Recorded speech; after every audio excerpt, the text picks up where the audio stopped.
अस्सलामुअलैकुम my YouTube members, welcome to the JSW concepts channel. उम्मीद करती हूँ आप सब खैरियत से होंगे। अपने प्रीवियस लेक्चर में हम लोगों ने टेस्ट योरसेल्फ 11.3 तक स्टडी कर लिया था। इसके अलावा हम लोगों ने यूजेस ऑफ ऑर्गेनिक कंपाउंड्स को स्टडी किया था। आज हम टॉपिक डिस्कस करेंगे 11.4 alkanes and alkyl radicals. Alkanes are saturated hydrocarbons और पैराफिन्स। अल्केन्स को हम सैचुरेटेड हाइड्रोकार्बन्स या पैराफिन्स कहते हैं। पैरा का मतलब होता है बहुत थोड़ा, लिटिल। एफिन का मतलब होता है एफिनिटी। इसका मतलब ये होता है कि इसमें बहुत थोड़ी एफिनिटी होती है। इनका जनरल फार्मूला होता है CnH2n+2। इसमें n होते हैं नंबर ऑफ कार्बन एटम्स कि जितने कार्बन होंगे। फॉर एग्ज़ाम्पल कार्बन अगर N1 है तो हाइड्रोजन उसमें 2n+2 होंगे, यानी कि इसमें पुट करेंगे 2n 2 1 दा 2 + 2 4, मतलब कार्बन 1 है तो हाइड्रोजन 4 होंगे। इस तरह से आपने इनको जहन में रखना है। नेक्स्ट है in case of alkanes n range from 1 to 40। Alkanes की केस में जो n होता है वो रेंज करता है from 1 to 40। In this way alkanes form the most important homologous series of compounds. Alkanes हमारे पास मोस्ट इंपॉर्टेंट होमोलोगस सीरीज़ बनाते हैं। अब आप सोचेंगे कि होमोलोगस सीरीज़ क्या होती है। होमोलोगस सीरीज़ के बारे में हम पढ़ते हैं। Organic compounds are divided into groups of compounds having similar chemical properties.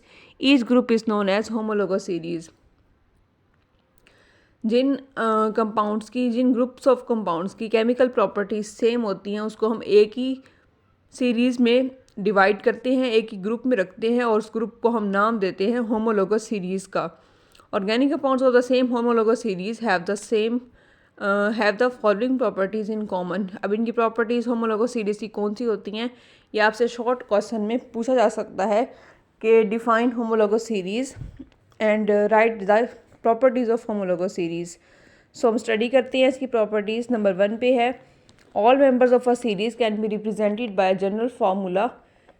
Homologous series के सारे मेंबर्स को हम एक ही जनरल फार्मूला से रिप्रेजेंट करते हैं। फॉर एग्जांपल अल्केन का जनरल फार्मूला होता है CnH2n+2। अल्कीन्स का होता है CnH2n और अल्काइंस का होता है CnH2n-2। नंबर 2 सेकेंड प्रॉपर्टी उन्होंने बताई है successive member of the series differ by 1 unit of CH2। इस होमोलोगस सीरीज़ का हर मेंबर दूसरे मेंबर से किस तरह से डिफ़र करता है, 1 यूनिट CH2 से और 14 units in their relative molecular mass. जैसे हमने पढ़ा था कि मीथेन का फार्मूला होता है CH4। मीथेन के आगे होता है next second member ethane. Ethane का फ़र्क मीथेन से क्या होता है, वो CH4 होता है। नेक्स्ट में 2 कार्बन होते हैं, C2H6 होता है, यानी कि एक एक कार्बन ऐड होता जाएगा हर नए आने वाले मेंबर के अंदर और 2 हाइड्रोजन का इजाफा होता जाएगा और मॉलिक्यूलर मास में 14 यूनिट्स का इजाफा होगा। क्यों? क्योंकि कार्बन का मॉलिक्यूलर मास 12 होता है और हाइड्रोजन हमने पढ़ा यहाँ पे अभी के 2 हाइड्रोजन का इजाफा होगा, तो 2 हाइड्रोजन का मॉलिक्यूलर मास और 12 कार्बन का, तो टोटल मिलाकर कितना हो जाएगा 14 यूनिट्स। थर्ड प्रॉपर्टी है they have similar chemical properties. इनकी केमिकल प्रॉपर्टीज सिमिलर होती हैं क्योंकि इनके फंक्शनल ग्रुप सेम होते हैं। नंबर 4 पे है there is a regular change in their physical properties. The melting point and boiling point increase gradually with the increase of molecular mass. इनकी फिजिकल प्रॉपर्टीज़ चेंज होती हैं। मेल्टिंग और boiling points increase होते हैं with the increase of molecular मास। जितना molecular mass ज़्यादा होगा उतना उनको तोड़ने में मुश्किल पेश आएगी और मेल्टिंग पॉइंट बॉइलिंग पॉइंट ज़्यादा होंगे। नंबर 5 प्रॉपर्टी है they can be prepared by similar general methods. एक होमोलोगस सीरीज़ के तमाम मेंबर्स को हम सेम जनरल मेथड से प्रिपेयर कर सकते हैं।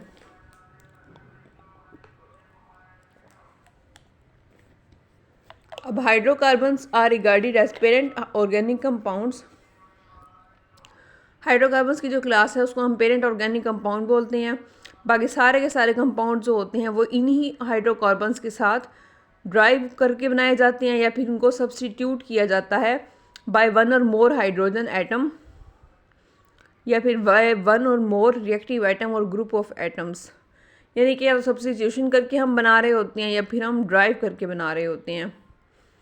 नेक्स्ट हमारे पास है फॉर्मेशन ऑफ अल्काइल रेडिकल्स। अब अल्काइल रेडिकल्स क्या होते हैं? अल्काइल रेडिकल्स हमारे पास बेसिकली अल्केन्स के डेरिवेटिव होते हैं, यानी कि हम उनको अल्केन से ड्राइव कर रहे होते हैं। इनको हम बनाते कैसे हैं? They are found by the removal of one of the hydrogen atoms of an alkane. इनको हम अल्केन में से एक हाइड्रोजन एटम रिमूव करके बनाते हैं और इनको रिप्रेजेंट करते हैं लेटर आर के साथ। इनका नेम कैसे चेंज होता है? अल्केन से क्योंकि हम इनको बनाते हैं तो हम अल्केन का एन हटाकर YL लगाते हैं। YL लगाकर वो अल्काइल बन जाएगा। जैसे मीथेन है तो वो मिथाइल बन जाएगा, इथेन है तो वो इथाइल बन जाएगा। अल्काइल रेडिकल्स का जनरल फार्मूला होता है CnH2n+1। आपने MCQ में याद रखना है। नेक्स्ट उन्होंने टेबल दिया है 11.3 का। इसमें उन्होंने सारा बताया है कि मीथेन में से जब हम एक हाइड्रोजन निकालते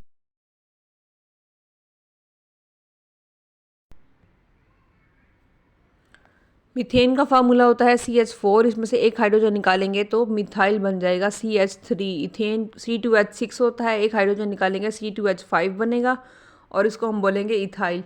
ये पूरा टेबल आप इसी तरह एक बार गो थ्रू कर लेंगे। नेक्स्ट वो कह रहे हैं it is better to explain the types of radicals of propane and butane. अब इन्होंने प्रोपेन और ब्यूटेन के रेडिकल्स का बारे में बात की है कि प्रोपेन का स्ट्रेट चेन स्ट्रक्चर होता है।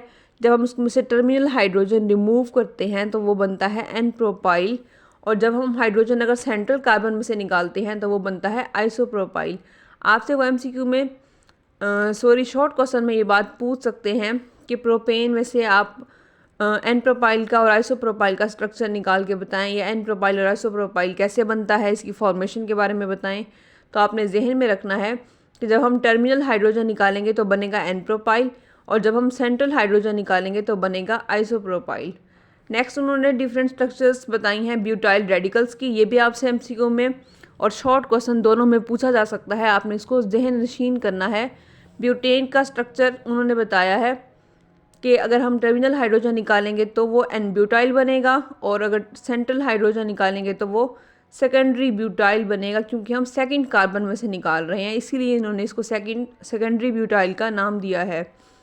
अब आइसोब्यूटेन का स्ट्रक्चर है। आइसोब्यूटेन के स्ट्रक्चर में से भी सेम ऐसे अगर हम टर्मिनल हाइड्रोजन निकालेंगे तो वो बनेगा आइसोब्यूटाइल, और अगर हम सेंट्रल हाइड्रोजन निकालेंगे तो वो टर्शरी ब्यूटाइल बनेगा। वो टर्शरी ब्यूटाइल क्यों बनेगा?